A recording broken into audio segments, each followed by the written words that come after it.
Hello everybody, hopefully you're all doing well. Wanted to do a bit of a field review today on the Council Tool Flying Fox. This has a 1 3/4 pound head. Mine weighs 2.2 pounds overall. It has a 3 3/4 inch cutting surface, and the overall width of the head here is 6 3/8 inches. It is made of 1060 carbon steel, and it has a hardened hammer pull. The handle overall length of the axe itself is capped at 16 inches, and that is said to be so that it is usable in the World Axe Throwing League, the WATL. I don't know anything else about that, so I'm going to leave that there. Today I'm going to focus on how this thing performs as a camp tool or just a general utility tool. Alright? Size-wise, it is very comparable to the Camp Carver that I reviewed a while back. This is in their premium line with 5160 steel. It also has a hardened hammer pull, but they are very similar in weight and length, with this one being in the more budget-friendly sport utility line. Alright, so let's go do some work. First, I'd like to say that I am not trying to sell anybody on this. I don't sell axes. I just enjoy using them, and I like doing these videos. One thing to note also, this does not come with the premium packaging that the premium series does, and it does not come with a mask from the factory. You'll have to purchase that separately. Alright, let's go do some work and see how this performs. Okay, first off, we'll do a little bit of, say, maybe brush clearing, something like that. This is somewhat green wood. Of course, safety first, because this has a short handle. We want to be down on the ground and work on the far side of the piece of wood that we're working on. So if we missed, we hit the ground and not our shin or our leg or any other juicy bit of flesh.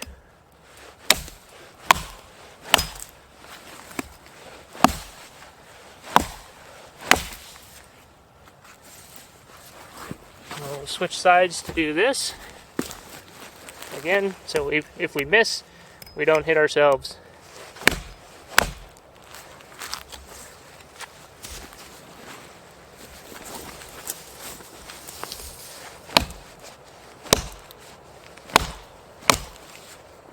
Okay, not too bad.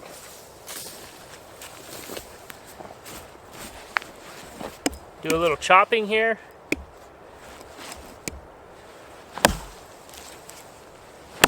It has a very thin bit, cuts in deep, but it does stick a little bit.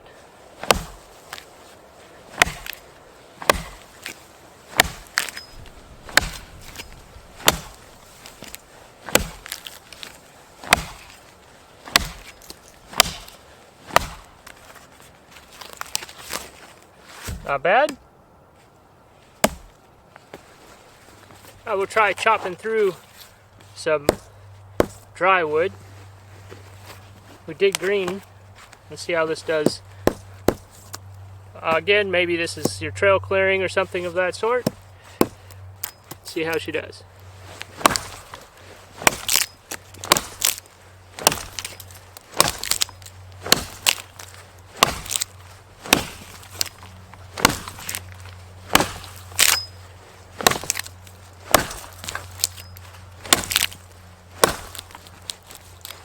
Again, thin bit, cuts in real good, but it does stick a little bit. My aim's not too good today.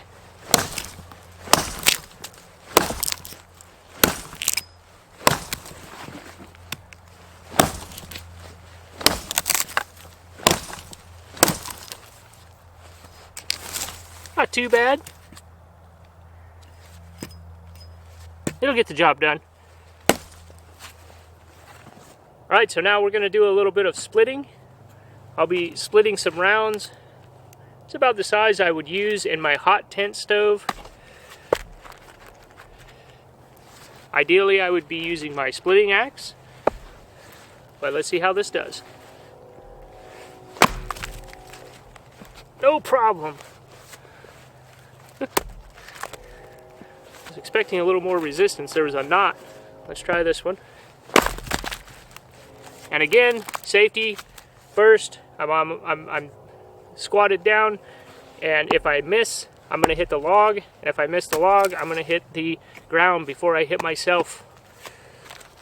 I know sometimes I get a little lax when I'm on camera, looking at the camera angle instead of safety. So I gave up a little bit of resistance.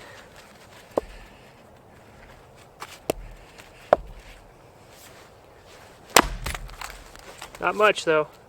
This one's a little bigger. Let's see how this does. This may take a little bit of work.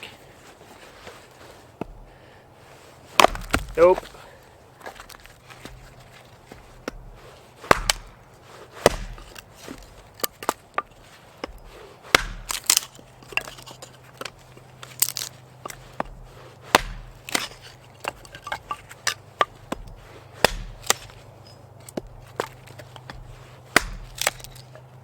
So very usable for its weight, still very controllable. We're making kindling.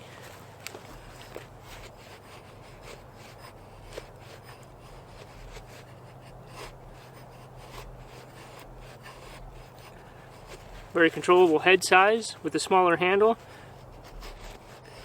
Need to get some shaving going on to get your fire started. Oops.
Broke my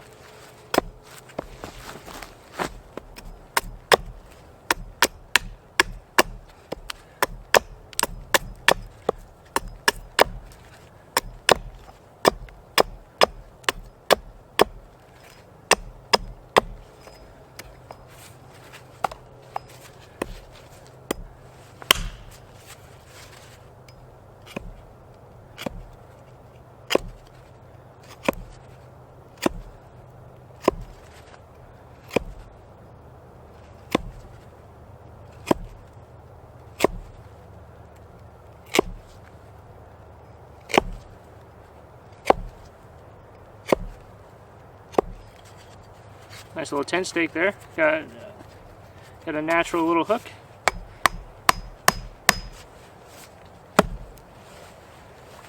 One thing to consider when buying a tool for outdoor use, some of these more expensive boutique axes I think people are actually afraid to use. That's a nice thing about this. It has it in the name. It's the utility, sport utility.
Hopefully now we'll have some dry wood next time we come out.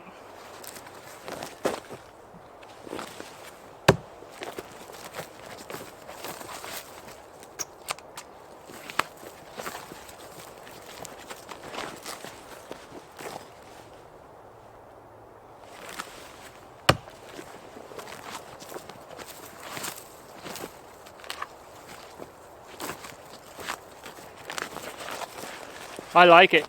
Hits hard. A little heavier than a tomahawk, but that thud at the end really makes it worth it.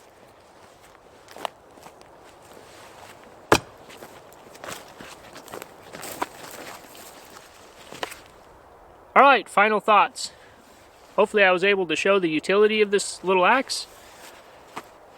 Basically just doing some camp chores and a little bit of wood processing, the things I normally do while I'm out bumming around in the woods or camping. Myself personally, I'll just go ahead and say that I really like this little axe. In fact, I think I actually like it and prefer it a little bit better than the premium line, the Camp Carver, made by Council.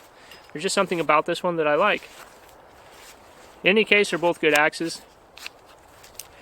Comparable options, I think, to consider, maybe the Fisker's X series. This is the X11. This is the small splitting, the 17-inch splitting axe. They also make the X10, which has a thinner bit and is designed more for chopping, but it compares very well. About the same price range. Also, for size and weight comparison, sometimes you can find these cheaper, but the Cold Steel Rifleman Hawk, it's about the same weight, got about the same blade. The handle's a little longer, but being a tomahawk, you can adjust that yourself. And I think that combining this little axe with a good saw, something like the Baco Laplander or the Silky Big Boy 2000, this is one of my favorite saws for clearing trail and cutting rounds when I'm out hot tinning or using a larger stick stove. I think coupling that with this little axe would be pretty handy. For those of you who are carrying this in a haversack, the shorter handle does lend itself well for portability. Same with backpacking or carrying it in a canoe or something of that sort. So overall, yeah, it's a good axe in my opinion. If you've made it this far, I'm in desperate need of a new pair of leather gloves. If you know a good manufacturer of leather gloves, I would like to hear about it. I am tired of buying these overpriced imported. They're just cheap, they're too thin, and they don't last. So if you know of a good manufacturer of leather gloves, price is not really a problem for me. I just need a good pair of long-lasting leather gloves. So leave that in the comments if you would. Alright, with that, stay safe. Get out there, enjoy nature. Leave a comment, leave a suggestion. Constructive criticism is always welcome. That's how we learn. Until next time, see ya.